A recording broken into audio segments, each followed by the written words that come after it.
네, 매주 목요일 3명의 변호사와 함께하는 톡쏘는 정치평론 시간이죠. 시사 맛집 이슈 삼합 시간입니다. 자, 오늘 두 분 모셨는데요. 신장식 변호사, 김필성 변호사. 어서 오십시오. 네, 안녕하세요. 네, 우리 신 변호사님은 라디오 청취율 1위 하겠죠? 지난주에 청취율 조사 기간이 끝났죠? 예, 8월 초에 아마 결과가 나올 텐데, 예, 뭐 기대감을 가지고 기다리고 있습니다. 박문진 이사가 방문해가지고 두 가지 이야기를 했더라고요. 한쪽 부류는 어쨌든 MBC 라디오 계속해서 지금 청취율도 올라가고 있고 잘하고 있다. 그리고 청취율 1위라고 하는 것을 자꾸 편향이라고만 이렇게 내몰면 안 된다. 왜냐하면 그건 청취자들이 네. 편벽하고 편향되는 사람이라고 그렇죠. 얘기를 하는 거기 때문에. 청취자들의 선택이 이 프로그램을 1위로 만들었다면 전체에서 그것도 그렇다면 그것이 의미하는 거를 좀 잘 이해를 해야 되는 거 아니냐 이런 얘기를 했고요. 근데 국민의힘 쪽에서 추천하신 이사분은 박문진이 이제 MBC의 이사, MBC에 가장 많은 주식을 가지고 계신 곳이고요. 방송문화진흥회. 그렇죠. 그리고 이제 MBC 이사 선임권을 가지고 있죠. 그래서 박문진에 대해서 이제 감사도 하고 있고, 뭐 그러고 있는데 거기서 뉴스아이킥이 파괴적 편파 방송이다 이렇게. 김어준의 뉴스공장과 같은 파괴적 편파 방송이다. 뭐라 하더라고요.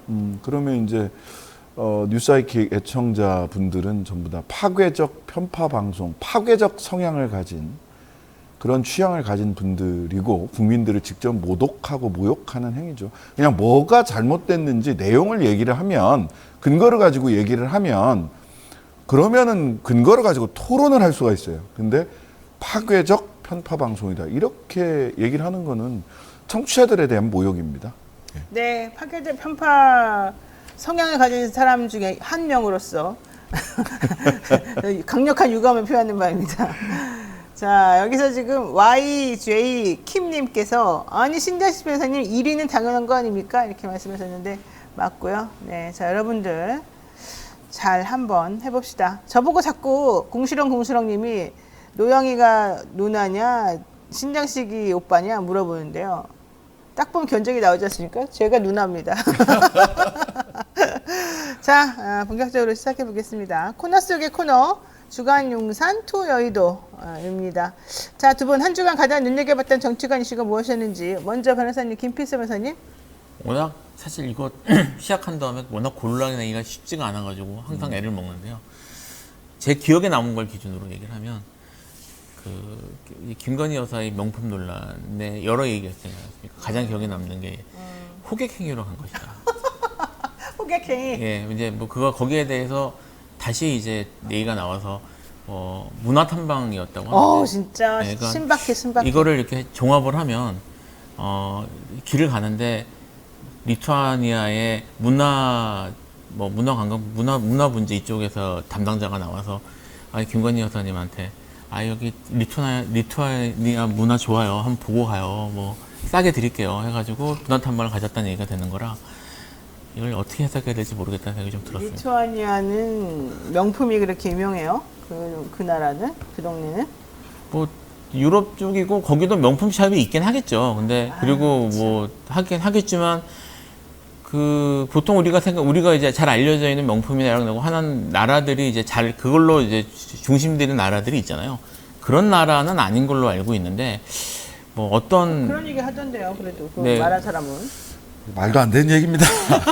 최대한 순화시켜서 얘기하려고 노력하고 있는데. 아니, 그 무슨 명품샵에서 호객행위를 하고 그 16명 경호원 데리고 다니는 남의 나라 영부인한테 와서 이거 좀 들어와서 사시죠. 빨리 들어보시죠. 무슨 삐끼도 아니고. 우리가 보통 호객행위라는 사람 삐끼라고 하지 않습니까? 문화 탐방하시죠. 이랬던 얘기예요. 그런 얘기라는 거죠. 셀럽 외교 좀 하시죠. 유상범. 문화 탐방 좀 하시죠. 이용 뭐 이런 거 아닙니까? 그런가요? 예, 저는 근데 그 이용 의원이 거의 다 근거를 댄다고 거기가 섬유 패션의 나라고 250만이지만 그 1인당 GDP가 한 3만 달러 정도 되는 잘 사는 나라예요. 우리나라보다 조금 낮은 정도 수인데 1인당 GDP로 보자면 섬유 패션이라고 그러는데 일단 산업 구조를 잘못 이해하고 계시고요. 거기는 식품 등이 1등이고요. 꿀 뭐 이런 거.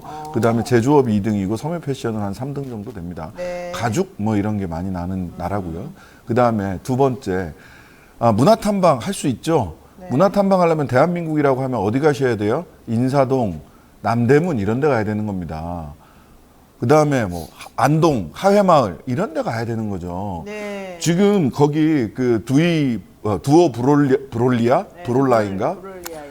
거기 그 홈페이지 가보세요. 거기 돌체앤가바나 등등의 이탈리아나 프랑스 명품 파는 곳이에요. 리투아니아 명품은 찾아볼래도 찾아볼 수가 없어요. 어디 갔다가 논리를 근거를 대려고 하더라도 사실에 입각해서 얘기를 해야 되잖아요. 이탈리아 섬유 패션 사업과 관계 없는 곳이라는 겁니다, 거기가. 뭐 무슨 말이 되는 얘기를 해야지. 아, 게다가 또 그 논란도 있었잖아요. 에코백 속의 명품백 논란. 에코백 속의 명품 파우치 논란. 그거 뭐 샤넬이라 그랬다가 지금 민주당의 그 청년 인사가 고발당했어요. 그러다가 사과했음에도 불구하고 고발당했어요. 그랬더니 우리 또 인터넷 수사대가 또 찾아내셨군요. 그거 에르메스다 훨씬 비싸다 샤넬보다. 근데 진짜 저는 명품하고는 상관없이 살아왔고 지금도 그렇게 살고 있어서 그런지 그것으로 추정되는 그 화장품 파우치, 핸드폰 뭐 하나 정도 들어가는 크기라고 하는데 파우치가 비싸. 200만 원이 넘더라고. 230만 원이라는 얘기가 있어요. 그리고 이야. 그런 거는 줄 서서 사고 번호표 받고 살 자격이 주어져야 살 수 있다며요. 그렇죠. 파우치는 그냥 못 사요. 파우치는 따로 독립적으로 이렇게 하기보다는 무엇을 이렇게 할 수 있는 사람이 할 수 있는 거죠. 파우치가 뭔지는 알아요? 저는 비닐봉지를 들고 다니는 사람이라. 잘은 모르겠어요. 바이바이 플라스틱 백 국가 이 정책을 아, 참네요. 나는 그래서 그러면은 뭐 하려고 그렇게 굳이 에코백을 도대체 왜 들고 다니는지 모르겠어. 그냥 차라리 에르메스 들고 다니면 안 돼요? 나 가지고 있는 에르메스 뭐 꼭 쓰면 안 됩니까? 이러면서. 은근히 알아줘야지 그냥 내놓고 보여주는 게 아니라 은근 그러니까, 아니, 인스타에 올릴 때 딱 보면 뭐 평화로운 오후 하면서 쓱 보여주지 그 백을 찍어서 바로 올리진 않잖아요. 그러니까 무슨 뭐 가게 카탈로그도 아니고 보통 그렇게 안 해. 나는 오늘 뭐 때문에 평화로워요. 뭐 이런 거 있잖아. 커피 한잔 하면서 뒷배경으로 네, 이렇게 하나 배경으로 갖다 쓱 놓고. 나와야지. 여러분 잘 모르겠으면 넷플릭스의 셀러브리티라고 하는 드라마를 보세요. 거기에 이 셀럽들이 자기 인스타를 이용해가지고 어떻게 광고하고 상품들을 선전하는지 아주 자연스럽게 그런 게 샥샥 나와요. 그런 거 한번 연구해 보시면 오히려 자연스러울 것 같습니다. 어쨌든 중요한 거 에코백 메고 다니는 우리 검소하신 영부인의 핸드백 속에 왜 파우치 그 고가의 파우치가 들어가 있었느냐? 왜 제대로 확정하지 말했냐? 맙시다. 뭐 고가 아니라 뭐 그래요. 짝퉁일 수도 있지. 짝퉁일 수도 있고 내지는 아닐 수도 있고 에르메스인지 아닌지도 모르고 저는 잘 구분을 못하기 때문에 그 말이 정확히 뭔지도 모릅니다. 자, 어쨌든 그것 때문에 또 한바탕 해프닝이 있었다 이걸 말하고 싶었던 거예요. 솔직히 말하면 중요한 것도 아니에요. 제가 봤을 때. 근데 호객행위 했다는 둥 뭐 또 고발한다는 둥 이런 것까지 나오니까 솔직히 그랬어요. 사과까지 했는데 잘 못 알아본 사람이 사과까지 했는데 그걸 또 고발까지 할 건 뭐냐 이런 생각이 좀 드는데 그쪽 대통령실인가 그쪽에서 입장은 그거더라고요. 그 사람은 지난번에도 대통령 부인에 대해서 그렇게 또 비난하고 비아냥거리더니 이번에도 또 이랬다. 가만두면 안 된다. 그래서 이번에 고발할 수밖에 없다. 이런 얘기를 하긴 했습니다. 그렇게 하세요. 뭐 거기는 대통령실이 직접 나서서 고소고발하거나 이렇게 이 버튼이 있잖아요. 김건희, 천공 여기는 직접 나서신다. 알겠습니다. 자, 본격적으로 이야기 나누겠습니다. 어제 조선일보 단독으로 이런 기사가 나왔죠? 단독. 정말 이 사람들 단독 잘하죠. 이화영 쌍방울의 방북비 300만 불 대납 이재명에 보고했다. 왜냐하면 이 쌍방울이 800만 원을 총 보냈다는 건데 그중에 300만 불은 이재명이 북한에 갈 때 쓸 수 있는 그런 돈이라는 거예요. 그러니까 이 북한에 가기 위해 비용이라는 거예요. 근데 내가 알기로는 경기도에 원래 이 방북 같은 거 하려고 그러면 그 비용이 다 책정이 돼 있는 거 아니에요? 왜 이거를 쌍방울이 대납을 해줘야 되는 건지 모르겠네. 어쨌든 중요한 거 쌍방울 그룹의 불법 대북 송금 관련해서 구속 수사를 받고 있는 이화영 전 경기도 평화부지사의 진술이 바뀌고 있다. 옛날에는 이재명하고 상관없다 이렇게 얘기하더니 갑자기 이제 이재명이 보고했다 이런 말까지 나왔다는 겁니다.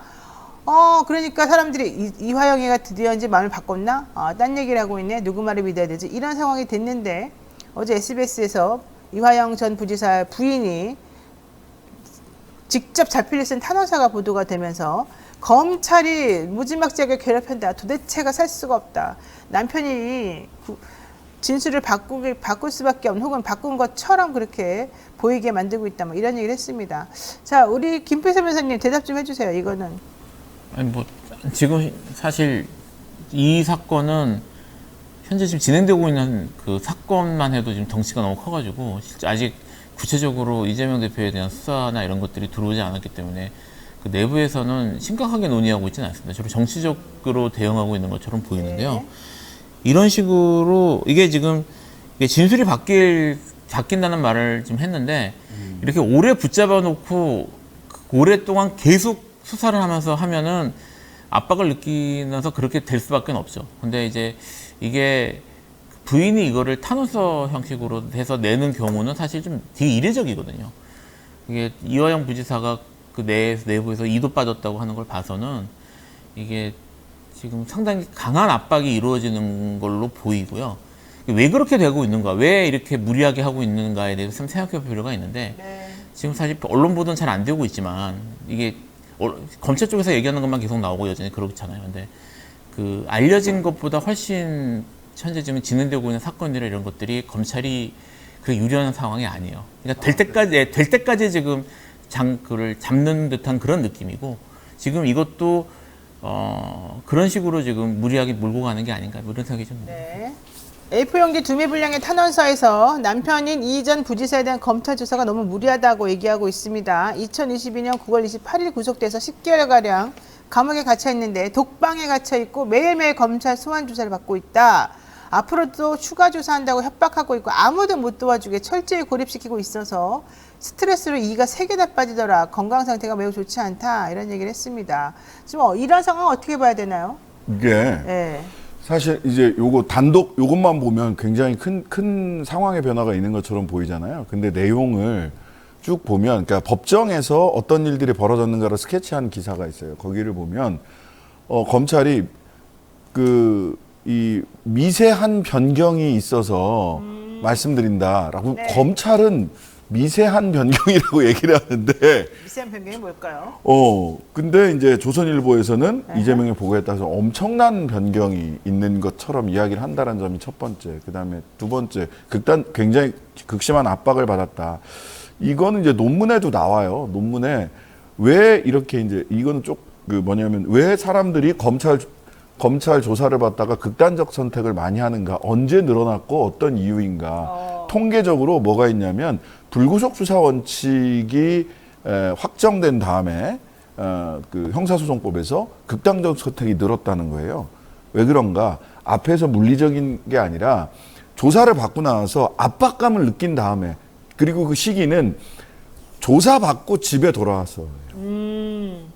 그리고 다음 조사 일정이 잡혔을 때. 그러니까 그런 그러니까 구속 수사를 통해서 인신을 구속하는 것보다도 더 강한 정신적 압박을 불구속 수사 과정에서도 줄 수 있다라는 것이죠. 그렇다면 이제 구속 수사를 받으면서 매일 출정을 해서 조사를 받는다는 거를 일반인들은 그게 주는 정신적 압박이 얼마나 큰지를 잘 몰라요. 그래서 이런 조사 방식 자체를 개선하지 않으면 이런 압박, 사냥감 몰듯이, 구석으로 몰듯이 하는 조사 방식을 개선하지 않으면 극단적 선택이나 심리적 스트레스는 더욱더 극심해질 수밖에 없다라는 논문이 있어요. 네. 예. 그 다음에 세 번째, 왜 이러는 걸까? 네. 두 가지 이유가 있을 텐데, 하나는 실제로 검찰이 수사가 잘 이루어지지 않는다라는 게 있을 그렇죠. 거고요. 그 다음에 두 번째는 어제 이제 정경심 교수에 대한 가석방 75% 복역을 했는데도 내년 6월이 만기 출소거든요. 제가 보기엔 그쪽은 내년 총선 전에 이재명, 그 다음에 조국 가족이 없는 총선을 치르겠다라고 생각을 하고 있는 것 아닌가. 라는 생각이 들어요. 절대 총선 전에 저 사람들의 성정상 총선 전에 정경심 교수를 내보낼 수 없다. 그리고 이재명은 반드시 어떤 조치를 취해야 되겠다. 판결이 나오게? 아니죠. 구속 수사를 하든. 그러니까 구속으로. 그래서 제가 보기에는 저는 이게 예상입니다. 이건 그냥 저쪽의 행동 패턴을 본 예상인데요. 둘 중에 하나를 고심하고 있을 것 같아요. 7월 말 8월 초에 이재명 대표를 이걸 가지고 소환을 해서 소환 조사를 하려고 할 것 같고요. 회기가 진행되는 9월 중에 체포영장을 국회로 보내서 정당한 영장인지 아닌지를 니들 스스로 한번 판단해봐라, 민주당. 요렇게 할 가능성이 하나, 아예 회기가 없는 8월 달에 전격적으로 영장을 칠 가능성 하나, 이런 두 가지를 놓고 검찰에서 정치적 계산을 하고 있지 않을까. 지금 들리는 얘기로는 이제 백현동하고 이 쌍방울건하고 결과적으로 지난번에 이재명 대표가 불체포 특권 내려놓겠다 이런 얘기를 이제 어쨌든 개인적으로는 하지 않았습니까? 그것을 빌미로 해서 영장을 어쨌든 청구해서 구속영장 실질심사 받는 모습을 국민들에게 보이고, 그렇게 해서 영장 실질심사를 통해서 구속이 되게끔 하고, 요 시나리오를 지금 짜고 있다. 요 얘기가 지금 사실은 몇 월 해서 몇 살 이렇게 나오고 있거든요.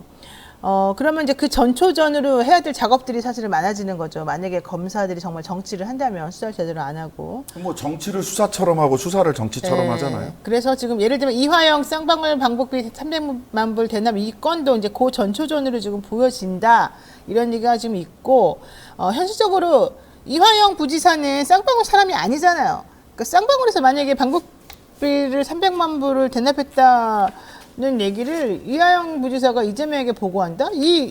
나는 사실 이 말만 듣고도 좀 이게 이해가 안 갔었어요. 이화영 부지사가 왜 쌍방울이 돈을 보냈는지 안 보냈는지를 왜 보고를 한다는 건지, 그리고 왜 쌍방울이 방북비를 대납을 해줘야 되는 겁니까? 물어보니까 뭐 김성태가 이재명에게 잘 보이게 하기 위해서 잘 보이려고 대납했다 뭐 이랬다는 말이 있는데, 이재명 대표가 방북 혹은 북한과 관련해서 뭘 하겠다고 나서서 뭐 뭔가 막 으쌰으쌰 이런 게 있었었어요?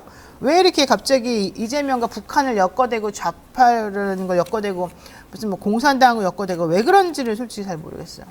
그게 지금 네. 뭐 전적으로 추측입니다. 그리고 제가 이 사건을 지금 들여다보는 건 아니기 때문에 네. 뭐 제가 내부적인 이런 걸 알고 얘기하는 건 아닙니다만, 이 이재명 대표에 대한 주요 공격 중 하나가 네. 제가 지난주에도 얘기했던 것 같은데, 이른바 경기동부하고 관련이 있다라는 경기동. 공격. 그러니까 갑자기 예. 그게 또 나버린 예, 거예요. 그 이야기, 그 공격은 사실 오래됐어요.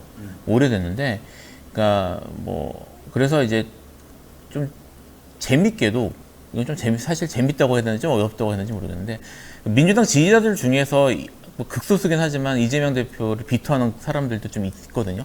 그 사람들 같은 경우에 거의 색깔론 수준의 공격을 퍼붓고 있습니다. 그러니까 그 얘기가 동부경기 얘기가 갑자기 또 어느 순간부터 예. 막 퍼져 나온 거예요. 예, 그러니까 거기에 편성해서 지금 진행되는 게 아닌가 싶은 생각이 좀 들고요.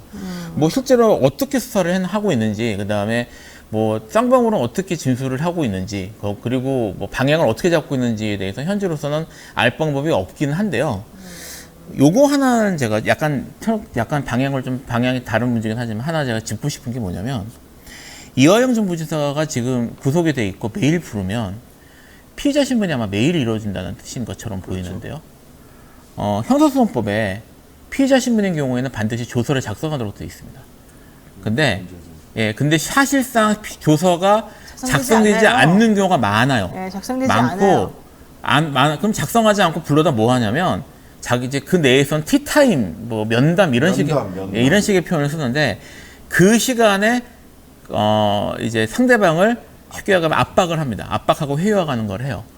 그래서 이게 조서가 사실은 제대로 안 남아 있거나, 아니면 조서 시간이 크게 비어 있거나, 심지어 뭐 이건 여기서 이전 얘기가 되겠죠. 뭐 언론에도 어느 정도 나온 소규모 언론에서 나온 적도 있는 걸로 알고 있는데, 그 유동규 씨의 진술 조서를, 피의자 신문 조서를 보면 여러 시간 동안 하루 종일 면담했다는 내용이 기록이 남아 있는 경우도 있어요. 그 사이에 뭔 얘기를 했는지 모릅니다. 근데 그 면담 시점들을 기준으로 해서 진술이 크게 바뀝니다. 그러니까 저도 사실은 이런 형사 사건 많이 해봤는데, 그 A라고 하는 범죄를 저지른 사람이 있어요. A라는 사람이 있어요. 근데 그 사람의 대항범처럼 여겨지는 B라는 사람이 있어요. A가 좀 약한 사람이고 B는 좀 센 사람이야. 그럼 B를 잡아넣기 위해서 A를 계속 부르는 거예요. 근데 A는 처음부터 B는 아닙니다라고 이제 얘기를 하고 일관적인 진술이 나와. 어느 순간부터 갑자기 이 A를 막 맨날 불러. 아침 9시부터 밤 12시까지.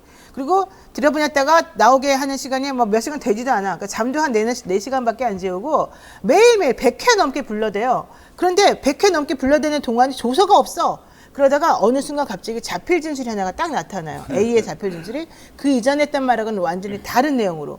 그래서 들여다보게 되면 그렇게 100회 정도 막 그 사람 불러대고 뭐 하고 아무것도 없었던 그런 내용에서 갑자기 튀어나와요. 그런 다음에 한두 번 더 보강을 해요. 그 진술 내용과 관련해서.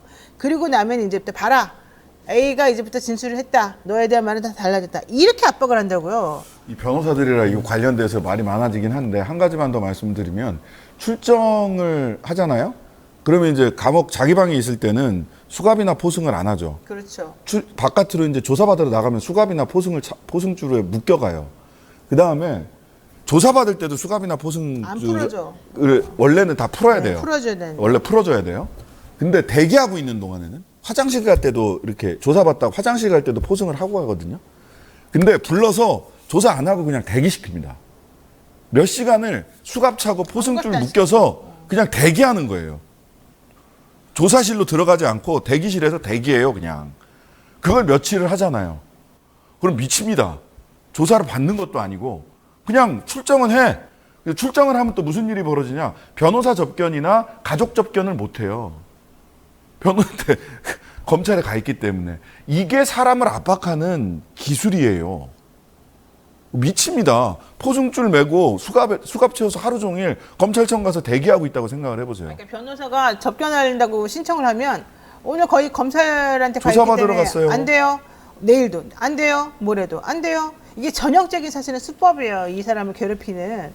그 얘기가 또 엠파이어라고 하는 그런 거에 또 나와요. 딱 보면. 그래서 지금 이화영 전 부지사의 변호인이 아마 있을 것 같은데 뭐 제가 누군지는 잘 모르겠습니다만 지금 우리 아는 사람이에요. 아 그래요? 네. 네, 뭐 제가 얘기는 제가 근데 지금 현재 이게 조사나 이런 것들이 제대로 되고 있는지 그리고 언제 어떻게 수사가 되는지 조사가 되는지를 확인을 해서 이게 기소가 어차피 될 거 아니겠습니까? 기소가 되면 그 부분에 대해서 정확하게 따져보시는 게 필요할 것 같아요. 그래서 그 이야기를 드리고 싶었어요. 자, 어쨌든 그런 것들을 이제 나중에 변호사들이 재판에 가면 증거인멸 다 부정하고 판사들한테 막 어필을 합니다. 이게 말이 되냐 어쩌냐. 그리고 실제 예를 들면 여기서 말하면 이화영이면 이화영을 딱 불러가지고 진짜 물어봅니다. 그때 조사 왜 이렇게 썼습니까? 왜 갑자기 말이 바뀌었습니까? 그때 와가지고 뭐 하고 있었습니까? 물어봐. 그런데 이제 그때 당시에 완전히 넘어간 사람들은 검찰에서 말하는 취지대로 대답을 하고 그렇지 않은 사람들은 나 고문 받았어. 나 너무 힘들어서 그냥 어쩔 수 없었어. 이렇게 대답을 하기도 하죠. 저는 근데 마지막으로 마지막 요 말씀하고 다른 주제로 뭐 많으니까 이화영 부지사 부인이 민주당을 향해서 자필 탄원서를 썼잖아요. 이거는 뭐 민주당을 여전히 믿고 있고 뭐 그렇다는 얘기일 수도 있는데 한편으로는 민주당 입장에서 사실 수가 복잡할 수도 있겠다. 어느 시점에서 선을 긋을 거냐 아니면 끝까지 안고 갈 거냐에 대한 여러 가지 고민을 할 수 있다고 봐요. 근데 9개월째 독방에 있는 사람을 그렇게 외롭게 두는 거는 명분, 실리, 의리 모든 면에서 외롭게 해서는 안 된다라는 말씀을 꼭 드리고 싶어요. 예. 모든 면에서. 이게 정상적으로 사고할 수 없을 지경이 됐을 거예요. 이가 3개나 빠지고 이럴 정도라면 뭐 검찰이 막 이렇게 얼굴 때려서 이런 건 아니겠죠. 근데 스트레스를 받아가지고 지금 이게 다 빠지는 건데 그럼 내부적으로 그 안에서도 건강관리도 안 될 뿐더러 이게 대화할 사람도 없고 아주 모멸감과 수치심이 사실은 극에 달하고 도대체 이 터널을 어떻게 빠져나갈 수 있을까 이 고민하느라고 아마 그랬을 것 같은데 방법이 안 보인다. 사실은 그렇게 생각할 수도 있겠습니다. 자, 변호사로서 참 안타까운데 어쨌든 해당 변호사님은 잘 좀 상황을 좀 정리해 주시기 바라고요. 다음 이슈 넘어가겠습니다. 윤석열 대통령이 18일 국무회의에서 수해복구 이야기를 하면서 또 카르텔이라는 얘기를 꺼냈습니다. 아이고, 관련 영상 한번 보고 얘기하겠습니다. 국민의 혈세는 재난으로 인한 국민의 눈물을 닦아드리는데 적극적으로 사용되어야 합니다. 이권 카르텔, 부패 카르텔에 대한 보조금을 전부 폐지하고 그 재원으로 수해 복구와 피해 보전에 재정을 투입해야 됩니다. 이권 카르텔, 부패 카르텔에 대한 보조금을 폐지하고 수해 복구에 재정을 투입하겠다. 국가 재난을 정치적으로 이용한다. 이 비난을 안 받을 수가 없는 상황입니다. 이권 카르텔, 부패 카르텔이 뭔지도 모르겠지만 어쨌든 보조금을 폐지해서 여기다가 전용해서 쓰겠다는 건데 이 두 개는 같이 이렇게 전용하고 막 왔다리 갔다리 할 수 있는 성질의 것이 전혀 아니지 않습니까? 왜 이러는 겁니까? 그냥 평상시 자기가 생각하고 있는 얘기를 하시는 것 같아요. 그러니까 이분의 관심사는 카르텔을 척파하는 거지 지금 돌발적으로 돌발적이라고 말할 수도 좀 애매합니다만 인지행동 성격이 강해서 지금 발생한 재난에 관심이 있으신 게 아닌 거예요. 이분은 재난이 아니라 다른 일이 있었어도 다른 데 가서도 이권 카르텔과 자기가 말씀하시는 카르텔과 연관해서 말씀하셨을 것 같은 느낌이 듭니다. 뭐든지. 예, 그러니까 이분은 지금 관심사가 본인이 지금 중요하다고 생각하는 카르텔 혁파에 모든 게 생각이 가 있는 겁니다. 그러니까 이런 말이 나오는 것 같아요. 제일 센 카르텔이 뭐예요, 대한민국에서? 법조 카르텔, 토건 카르텔. 그거는 보조금 안 주나요? 특활비 이런 게 다 보조금 아닙니까? 이게 이제 사실은 어제 이제 이상민 나라살림연구소 수석 전문위원이랑 수석 연구위원이랑 인터뷰를 하는데 저도 이제 뭐 이게 확신을 다시 하게 된 게 인터뷰하면서 이 근대 국가가 아니다 이런 생각을 하게 됐어요. 근대 국가 짐이 아니다? 곧 국가다 이렇게 생각을 하는 거예요. 말하자면 지금 노 변호사님 말씀대로 예산은 법정주의입니다. 네. 예산은 국회에서 가결해서 통과시켜야 쓸 수 있는 거고요. 전용 항목이 아니에요. 국가 보조금이나 비영리 민간단체 보조금이랑 수해복구 예산은 그게 아니에요. 그러니까 이거는 말이 안 되는 불가능한 얘기를 하고 있어요. 근데 나라 국가는 내 맘대로 쓸 수 있는 곳이다. 주머니에서 빼듯이 자유총연맹에다가는 벌금도 좀 내주고 여비도 좀 주고 그럴 수 있는 곳이고 네. 요구하는 그들도 그렇게 생각을 하고 있는 거고 그리고 이 이권 카르텔 돈 가지고 수해복구비도 넣고 이럴 수 있다 이렇게 생각을 하는 거예요. 이거는 한번 생각해 보세요. 근대 국가 얘기를 한 게 근대 국가가 어떻게 해서 생겼나? 미국 독립혁명으로부터 생겼다라고 하고 프랑스 혁명으로부터 생겼다고 얘기를 하잖아요. 네. 근데 미국 독립혁명 때 슬로건이 뭐였어요? 대표 없이 과세 없다였어요. 국회의원, 내가 의회 의원을 미국에 있는 데서 대표자를 선출하지 못하는데 왜 나한테 세금 주는 거야? 세금을 내라고 하는 거야. 즉 세금을 부과하고 그 예산을 쓰는 거는 국민의 대표가 정하라고 있는 거예요. 이게 근대 국가의 시작이에요. 네. 근데 대통령이 결심하면은 보조금 뺏어다가 이쪽에 줄 수 있다? 말도 안 되는 생각. 말도 안 돼. 근대 국가를 부정하는 얘기예요. 그거는 독재적인 사람들이나 할 수 있는 사고방식인 거죠. 있을 수 없는 일인데 더 황당한 건 맨날 혼을 낸다는 겁니다. 대통령. 격분의 리더십. 격분의 격분, 질타. 경로 이건데요. 비공개 국무회 자리에서 윤 대통령이 환경부 장관에게 물 관리 제대로 못하면 국토부에게 넘겨라 이렇게 화를 냈다는 것입니다. 그러면서 문재인 정부 때 환경보호를 앞서서 하천 준설 등을 하지 않았기 때문에 폭우 피해를 키웠다. 이거는 말이 안 되는 것 같은데 요 얘기했고요. 또 경찰한테는 왜 이렇게 일 못하냐고 또 막 질타를 하고요. 아주 난리도 아닌데 이 와중에 경찰한테 뭘 질타했냐면 왜 교통순찰 때 차가 5대밖에 없냐 이거 갖고 격분했어. 이게 정말 이 와중에 나는 더 여기 꽂혔어. 내가 꽂힌 건 이거야. 포스트 4대강 사업. 4대강 사업. 그래서 어제 그 김수현 전 청와대 수석인가요? 그분이 고발당했지 않습니까? 기소되지 않았습니까? 네. 월성 어쩌고 그런 것도 같이 하면서. 월성하고 김수현 청와대 정책. 그래서 더 중요한 건 환경부 장관이 자기네 있는 그 밑에 사람한테 다 사표 받은 다음에 국토부에서 온 사람들을 중심으로 중책을 맡기겠다. 300년 내를 꽂는다 이런 네. 얘기도 언론에 나왔죠. 그리고 포스트 4대강 사업 내지는 4대강 보호 관련해서 잘못된 지난 정권 때의 모든 것을 다시 도로 바로잡겠다.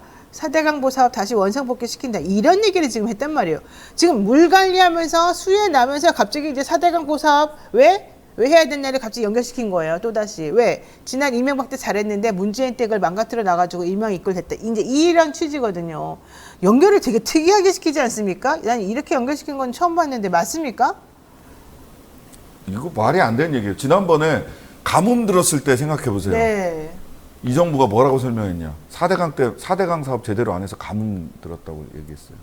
홍수가 나니까 또 4대강 맨날 4대강이라니까? 왜 자꾸 이거 하려고 그랬어요? 이 인식의 가장 근본적으로 문제는 뭐냐면 대통령이 환경부 물관리 제대로 해라. 이거 할 수 없는 얘기예요. 그러니까 네. 그래서 무슨 뭐 물관리권을 이관하겠다. 불가능한 얘기입니다. 왜냐하면 그거는 법이 바뀌어야 돼요. 할 수 없는 얘기 그냥 막 짓거리는 거야. 그다음에 환경도 중요하지만 국민의 생명과 안전이 더 중요하다. 환경과 국민의 생명과 분리시키는 안전을 게 아니에요. 분리시키는 제로섬으로 지금 보고 있는 거예요. 국민의 생명과 안전을 위해서는 환경 관리를 허술하게 해야 되고 환경에 너무 집중을 하다 보니까 국민의 생명과 안전이 위험하다. 이게 지금 대통령의 21세기 대한민국 대통령이 해야 될 인식입니까? 국민의 생명과 환경 그다음에 돈 이 얘기가 전부 다 따로 다 이게 다 연관돼 있는 건데 다 따로 놀고 이것을 오직 연결할 수 있는 하나의 고리는 딱 하나야. 전 정권 카르텔. 이걸로 모든 게 연결시켜져. 한화진 환경부 장관은 MB 때 환경비서관 했던 사람이에요. 4대강 추진했던 사람이고. 그러니까 지금 자기 이제 복권운동 하고 있는 거야, 복권운동. 그렇죠. MB 때 명예가 실추되고 실질적으로 경제적인 이득을 취할 수 있는 여러 가지 사업들이 다 중단되고 망가졌다. 나 다시 그거 살려보겠다. 이제 이런 것으로 들려요, 사실을 말하자면은. 윤 대통령은 최근 수해 상황을 보고받으면서 야권의 공격으로 4대강 사업의 성과가 폄훼됐다고 지적하면서 지난 2월 대선 후보 시절에도 민주당 정권이 이명박 전 대통령이 한 4대강 보사업을 폄훼하고 부수고 있는데 이걸 잘 지키겠다 이렇게 말한 사실이 있습니다. 야, 이거 진짜 특이하지 않습니까? 포스트 4대강 사업을 지금 계속 왜 여기에 집착할까요? 뭐 말씀하셨던 것처럼 전 정권에 대한 공격 이게 큰 전쟁과 걸. 공격밖에 없어요, 하는 일이. 예. 근데 이게 환경부하고 저기 이 국토부하고 이 관계를 좀 생각해 볼 필요가 있는데요. 네. 환경부 쪽 제가 환경부 쪽 일을 좀 또 제가 또 일을 나오니까 제가 입법 이런 것도 관계돼서 자문을 하고 한 적이 있었는데 그때 얘기를 하면 정책 같은 걸 하면 환경부가 사실 부서 관계에서 그 국토부나 이쪽은 개발 쪽 하는 일이잖아요. 좀 의리입니다. 의리여서 그쪽에서 어떻게 하는지에 대해서 계속 신경을 쓰고 그쪽 때문에 밀리고 하는 그런 역학관계가 존재를 하더라고요. 지금 물 관리를 환경부가 한다는 거는 지금 뭐 보호, 자연보호, 뭐 이런 이제 환경 보호 쪽에 초점에 가는 거라면 물 관리를 국토부 쪽으로 넘긴다는 거는 이거를 다시 개발 문제로 본다는. 토건 카르텔에 적극적으로 밀어주는 거죠. 토건 예. 카르텔에. 산불토관이 또 그래서 좋아지고 있습니까? 거기는 폴란드 통해 가지고 우크라이나로 가실 예정이시고. 그래서 최근에 사실 그 우크라이나를 다녀온 이유가 무엇이냐, 이게 우크라이나 이후에 보건 사업에 뭐 이렇게 영업을 하기 위해서 갔다는 식으로 지금 언론에서 나오는 것 같은데요. 네, 재건. 예, 재건이요. 이거 지금 전반적으로 보면 그 원전만이 아니라 이 토건 쪽에 힘을 실어주는 듯한 그런 정책 방향이나 이런 그게 것들이 보이고 완벽하게 있어요. 이명박 때 했던 거 아니에요? 예, 그러니까 보이는 것 같아요. 그래서 단순히 전 정권에 대한 뭐 이런 비판이나 이런 것을 넘어서 뭐 4대강 사업이나 이런 걸 통해서 이런 걸 다시 시작을 하면서 그런 그 중요 강 관리나 이런 것들을 토건에 더 맞추는, 그래서 개발이나 이쪽으로 좀 더 방향을 틀겠다는 그런 그림이 있는 게 아닌가 싶은 생각이 듭니다. 자, 좋습니다. 어쨌든 토건이 돈이 많이 되죠? 예, 보 같은 거 막 만들고 없는 거 이렇게 막 다 풀어 헤치고 토목 이런 공사 이런 거 돈 엄청 들어가더라고요. 그리고 구체적으로 그 돈이 꼭 들어가야 되는지도 잘 모르는데 어쨌든 돈은 막 돈 먹는 하마처럼 계속 들어가긴 제가 하더라고요. 팩트 체크 두 가지만 딱 하고 넘어갈게요. 첫 번째, 16개 보호 중에 해체된 거 하나도 없습니다. 그대로 다 있고요. 네. 다만 수문 개방을 했느냐 안 했느냐 아직도 안 하고 있느냐. 안 하고 이런 게 차이가 딱 있을 뿐. 첫 번째. 두 번째, 환경운동 단체 탓을 지금 한화진 장관 오늘도 했어요. 네. 어제도. 환경운동 단체가 뭐 반대해서 어쩌고 저쩌고 했다. 말도 안 되는 얘기인 게요. 4대강 한다고 했을 때 환경운동 단체들은 4대강이 문제가 아니라 지천, 지류, 지천, 지금 근데 미호강이나 막아버리니까. 여기를 잘 관리를 해야 된다라는 얘기를 안 했고요. 그러면 썩는다는 거였어요. 예, 예. 그렇고요. 작년 포스코 침수됐을 때 냉천 하천 정비를 하는데 환경단체들이 하천 정비 하는 건 좋은데 이렇게 하면 안 된다. 왜냐하면 냉천 하천 정비를 어떻게 했냐면 직선화했어요. 그리고 그 강폭을 하천 폭을 좁게 해서 빠르게 흘러서 빨리 빠져나가게 하겠다. 대신 옆에는 전부 다 체육시설이나 공원으로 만들겠다. 체육시설 공원 하는 거 좋죠. 하지만 강은 어떻게 흘러야 돼? 구비구비 흘러야 돼요. 네. 그래야 큰 비가 왔을 때 치수의 효과가 있어요. 근데 냉천을 폭을 좁히고 직선화하다 보니까 넘어가지고 포스코가 건립된 이후에 최초로 용광로에 불이 꺼졌던 거예요. 최초로. 네. 건립된 이후에 최초로. 예. 자, 다 알면서 모르는 척하고 우리한테 떠넘기는 거 아닌가? 이런 생각도 들어요. 솔직히 말해가지고. 이게 기본적인 사항들이기 때문에 그러다 보니까 좀 신뢰성이 떨어지고 자꾸 이런 얘기하는 건 그럼 뭔가 뒤에 정말 나라를 위해서라기보다는 뭔가 자기네들의 이득을 위해서 이걸 자꾸 얘기하는 거 아닌가?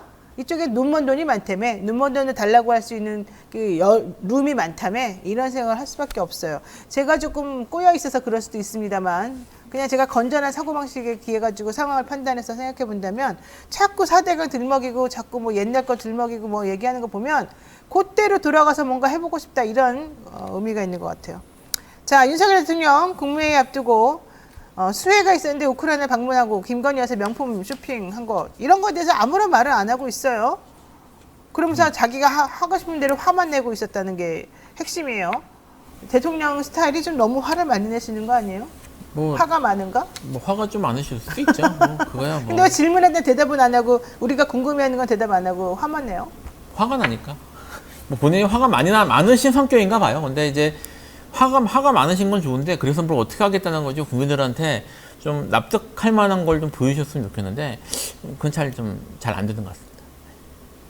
대통령이 특히 좀 곤란한 질문은 그냥 무시하고 넘어가고 딴 얘기하고 이런 식의 화법, 이런 식의 태도, 저는 이걸 조금 지적해야 될 것 같은데요. 아니 뭐 통치 스타일이 이게 누군가 범인을 만들어서 국민들 앞에 던져두고 자 국민들이여 이자에게 돌을 던지라. 이번에는 경찰과 환경단체들이다. 홍수 관련해서는 경찰과 환경부 하위 직원들이다라고 이제 던져주고, 그 다음에 이제 본인은 이제 그 전지적 관찰자 시점에서 쏙 빠져 있어요.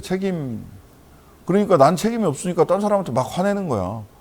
뭐 부끄러움도 없고 책임감도 없고. 남한테 화를 내야 실제 잘못한 사람은 상대방으로 보이고 자기는 그렇죠. 당연히 범인을 책임 없는 찍어야지. 사람인 것처럼 보니까 이런 경을 칠 놈이 다 있나 해야지. 나는 책임 전가라는군요, 결국에는. 그럼요. 화를 내면서 책임을 전가하는 것이다. 또 고도의 방법일 수도 있겠네. 아니에요. 고도의 방법이 아니라 진짜 자기 책임이 없다고 생각하는 거예요. 남편하고 싸울 때 써먹어야 되겠네. 벌컥 화를 내? 벌컥 화를 내면 뭐 놀래는 거지, 상대방이. 이 타임에 어떻게 저런 말을 할 수 있을까? 그럼 대화가 안 되는 거지. 그럴 때 목소리를 키우면서 화를 빠바바바바바바 상대방이 말할 틈을 안 주고 빠바바바바바 내야지. 검찰권이 없잖아요. 칼잡이가 있어야 돼요. 옆에서. 그래야 화를 내도 아무도 덤벼들지도 안 못하지. 되겠네. 칼이 없어서 안 되겠네. 참네요. 좀 아쉬운 게 네. 사실 뭐 전제왕권 시절이든 조선시대의 왕들만 하더라도 이렇게 나라에 이렇게 그 수해가 발생하면 자기 일단 먹는 것부터 줄이고 본인이 이렇게 3비나마 반찬도 3찬으로 줄이고 막 그랬어요. 본인이 쌀도 아주 다 자기 걸로 탓인 먹고. 것처럼 자기가 그런 식으로 했다는데 네. 이게 우리가 조선시대보다 좀 나은 시대를 살아야 되는 게 아닌가 이런 생각이 좀 들어요. 맞습니다. 자, 이 상황에서 국민의힘 의원들에 대한 비판이 또 계속 일어나고 있습니다. 너무 지나치다. 도대체 생각이라고 하는 거를 가지고서 국회의원이 국민의 종복으로서 일을 하는 게 아니라 대통령과 그 부인을 감싸게 하면 급급하고 너무 지나치고 정말 꼴불견이다. 이런 얘기가 나옵니다. 예를 들면 김건희 여사 얘기, 명품 쇼핑 논란 나오니까 국민의힘 의원들이 문화탐방의 일환이다. 영부인의 행보 자체가 외교인데 뭘 그런 거 가지고 뭐라 그러냐. 이러면서 명품 쇼핑이든 문화탐방이든 뭐 어쨌든 막 감싸기만 하고 있다는 거예요. 근데 한두 번 그러는 것도 아니고 유상범 의원, 김건희 여사는 리투아니아에서 젊고 패션 감각이 있는 셀럽으로 인식이 되고 있다. 이렇게 얘기하고 이용 의원은 그 옛날에 이용 의원은 그 대통령 넥타이 들고 뭐 쫓아다녔던 그 사람 아니에요? 이 색깔이냐 이 새끼냐 빨간 논란이 색깔 있었죠. 뭐 그거 이 새끼 뭐 이 논란이 있었던 거예요. 색깔이라고 그러잖아. 이 색깔이라 그랬는데 이 새끼인지 색깔인지 잘 모르겠는데 어쨌든 그것 때문에 논란이 있었던 분이에요. 자, 이분이 리투아니아 큰 산업이 패션이다. 김건희 여사는 명품숍을 방문했는데 왜 그래 적절한 거다 이런 얘기했고요. 김병민 최고위원 하나도 안 샀다. 그 다음날 쫓아갔던 직원도 자기 넥타이 하나 뭐 바꿨나 샀다 그랬다. 막 지금 확인도 안 된 뭐 이상한 얘기들을 막 쏟아내고 있습니다. 이런 너무 지나친 거 아니에요? 좀 균형 감각도 없고. 뭐 내년 총선 때까지입니다. 총선 지나면 또 달라집니까? 총선에서 곁에 있다가는 큰일 나겠다 싶으면 그때부터는 저분들이 먼저 태도가 달라질 것이다. 뭐 구체적인 사실관계나 이런 거는 뭐 우리 뉴스진 사이다 시청자들은 다 알고 계실 테니까 내년 총선 때까지다. 그래. 근데 참 사람이 네. 검사장 출신이시잖아요. 네. 예, 유상범 의원. 김병민 최고도 어디 뭐 겸임 교수 이런 것도 하고 굉장히 경희대. 가방끈이 긴 분이고 이용 의원 국회의원이고 좀 가소롭지 않으세요? 그런 직책이나 이런 것들이 검사장은 무엇을 하는 자리고 국회의원은 무엇을 하는 자들인가라는 생각이 들어요. 권위를 타파해주고 있다. 뭐 이렇게 좋게 생각합시다. 그 권위를 타파해주고 있다. 네, 너무 그렇게 겁내고 무섭게 볼 필요가 없다. 참 저렇구나. 자, 국힘에서는 김건희는 해외에서 패션 셀럽이다 이렇게 말했으나 오히려 우크라이나 언론은 김건희 여사를 게이샤라고 표시했습니다. 그래요? 이건 괜찮습니까? 뭐 압수수색 해야지 뭐. 리투아니아를? 뭐 사실 그 기사 가지고 이런저런 말이 있던데요. 어쨌든 우리나라의 대통령 부인이 그런 식으로 묘사된 거는 사실 우리 입장에서는 불쾌한 일이죠. 당연하죠. 예, 그러니까 그걸 먼저 짚어야 될 것 같고요. 다만 이제 그 유성범 의원이 그랬다던가요. 그 김건희 여사가 젊고 패션 감흥 있는 셀럽으로 인식되고 있다라는 것은 이 기사나 이런 걸 봐서는 꼭 그렇게 보기는 어려운 것 같다. 오히려 이 문제에 대해서 리투아니아의 언론 보도에 대해 우리나라가 공식 항의해야 되는 게 아닌가 이런 생각이 하나 들고요. 그렇죠. 하려면. 예, 그리고 이제 아까 말씀하셨던 지금 국민의힘의 몇몇 정치인들의 발언들을 보면서 다시 한번 우리가 조선시대보다는 좋은 시대에 살아야 되는 게 아닌가.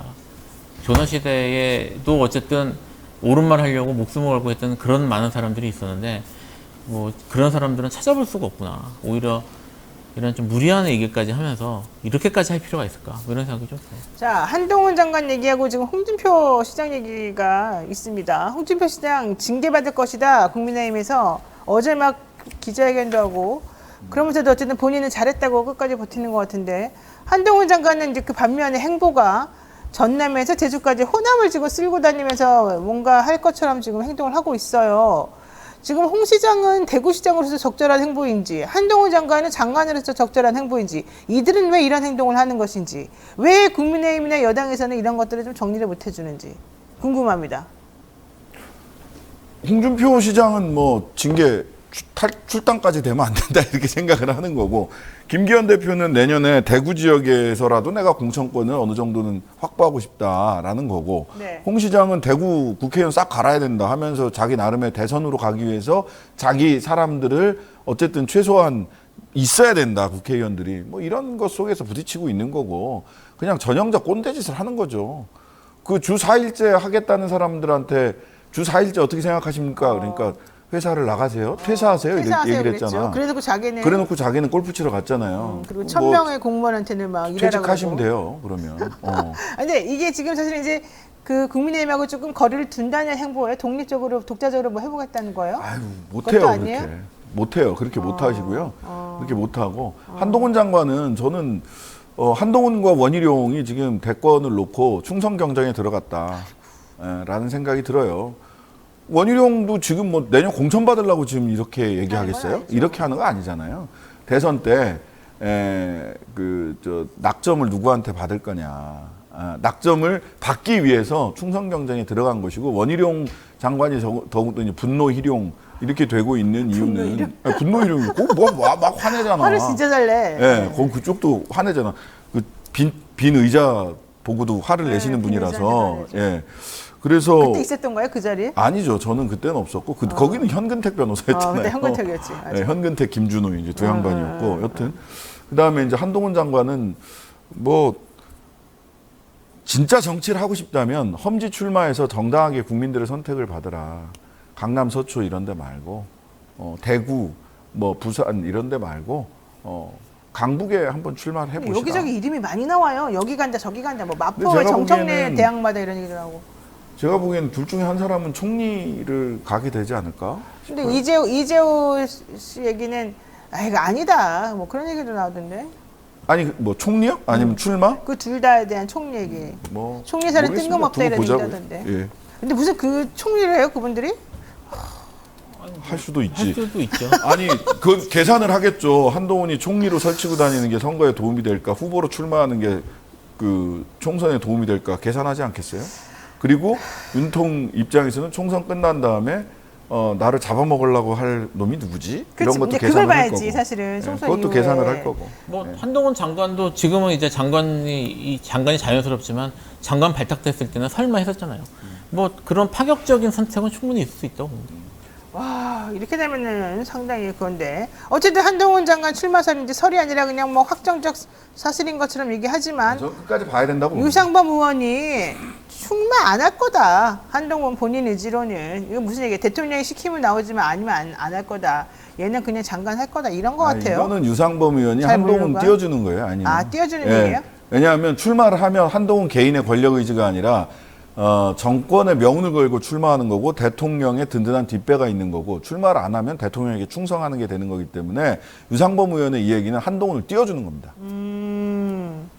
좋아요. 자, 민주당 불체포 특권 포기의 뜻을 모았습니다. 다만 전제가 좀 있었습니다. 정당한 영장 청구라면 그럼 정당한 영장 청구라는 걸 어떻게 판단해서 어떻게 불체포 특권을 포기시킨다는 거예요? 뭐 어떻게 한다는 거예요?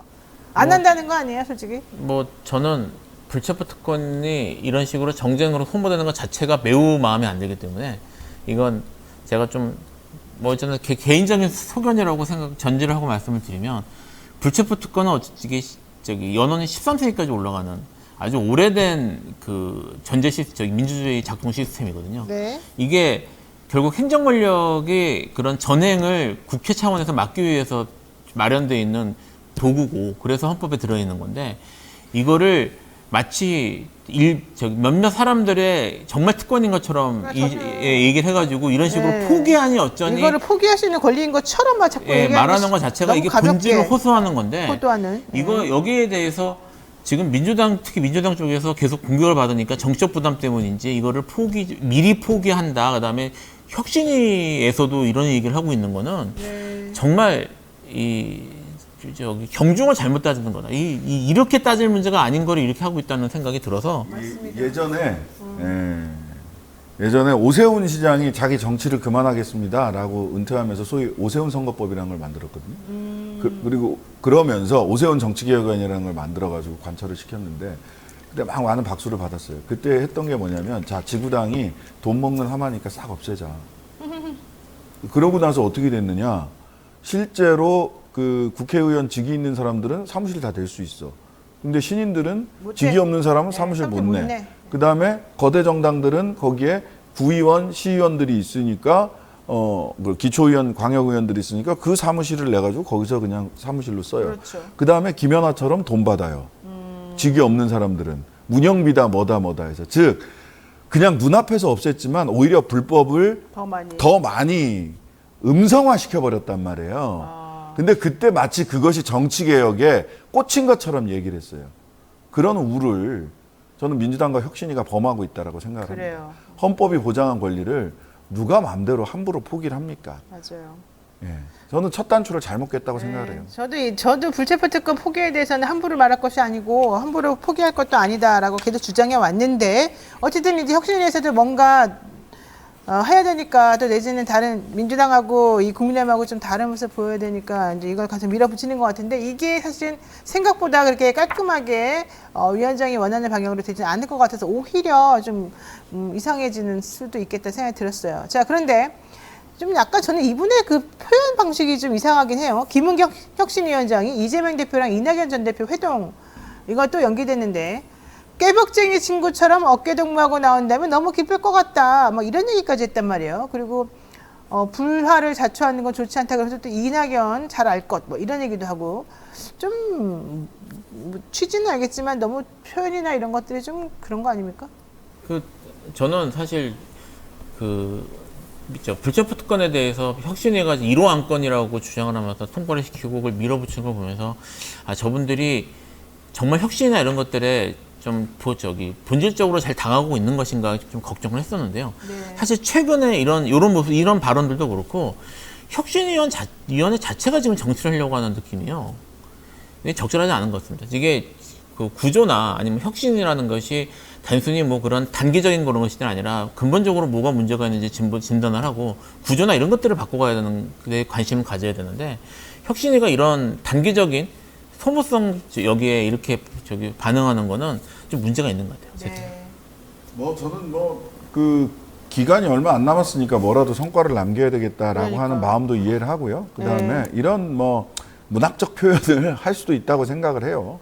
그리고 이 당 대표가 또 지시를 해서 만들어진 것이기 때문에 민주당 네. 내부에서는 혁신위 안을 뭐 존중하고 따라야 될 의무도 있죠. 근데 혁신위 안에서 정말 국민들이 혁신으로 느낄 만한 그리고 구조적인 대안을 내놓을 수 있느냐. 즉 하나는 그런 거죠.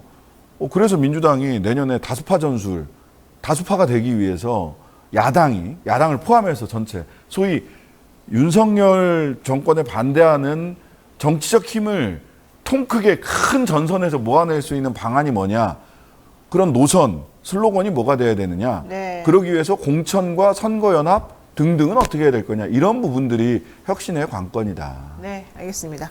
자, 오늘 여기까지 제가 준비한 내용을 해야 되는데 아까 이리나님께서 신 변호사님 앞에 있는 저것들은 무엇인가요? 질문을 해주셨습니다. 간단히 답을 해드리면 주방 세제입니다. 사과 향이 나는 것이고요. 대한민국의 인증인 로하스 인증 받았고요. 독일 더마 테스트에서 또 인증 받았습니다. 엑셀런트 등급을 받았다죠. 일종 주방 세제 500ml짜리가 저 모양입니다. 자, 오늘 또 이 두 분하고 같이 하는 3인 3색 주간 시사 맛집 오늘 여기까지 정리해야 될 것 같습니다. 두 분 말씀 고맙습니다. 네, 감사합니다.